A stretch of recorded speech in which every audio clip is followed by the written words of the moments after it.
வணக்கம் மக்களே, நமது கரூர் கிராமத்து சமையலில் புளிச்சக்கீரை தொக்கு செய்கிறதுன்னு எப்படின்னு பார்ப்போம். இந்த புளிச்சக்கீரை பார்த்திங்கன்னா பிளட் வந்து இன்க்ரீஸ் ஆகிறோம், கால்சியம் குறைபாடு, சுகர் இதெல்லாம் கண்ட்ரோல் பண்ணுறதுக்கு ரொம்ப யூஸ்ஃபுல்லாக இருக்குது. நம்மளும் இந்த புளிச்சக்கீரையை வந்து கட் பண்ணிடலாம். கட் பண்ணிவிட்டு பார்த்திங்க அப்படின்னா அதுக்கு ஒரு கைப்பிடி அளவுக்கு புளிச்சக்கீரையை நம்ம கட் பண்ணியிருக்கோம். ஒரு பாத்திரத்தை சூடு பண்ணிவிட்டு அதில் வந்து பார்த்திங்கன்னா 1 ஸ்பூன் அளவுக்கு வெந்தயம், 2 ஸ்பூன் அளவுக்கு வர மல்லி, காரத்துக்கு தகுந்த மாதிரி மிளகா, 1/4 ஸ்பூன் அளவுக்கு சீரகம் இதெல்லாம் நல்லா வறுத்து பொடி பண்ணி வச்சிடலாம் நம்ம.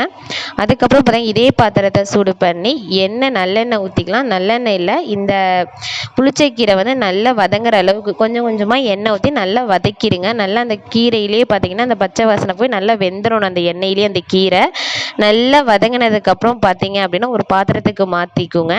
நல்லா வதங்கிடுச்சு. இப்போ ஒரு பாத்திரத்தில் மாற்றிட்டு அதே பாத்திரத்தில் பார்த்தீங்கன்னா எண்ணெய், கடுகு, கடலைப்பருப்பு எல்லாம் ஆட் பண்ணியிருக்கோம். நல்லா அதெல்லாம் பொரிஞ்சதுக்கப்புறம் பார்த்தீங்கன்னா சின்னதாக கட் பண்ணியிருக்கேன் பூண்டு. கட் பண்ணி அந்த பூண்டெல்லாம் பொரிஞ்சதுக்கப்புறம் அந்த வதக்குன அந்த கீரையை இதில் ஆட் பண்ணிக்கோங்க.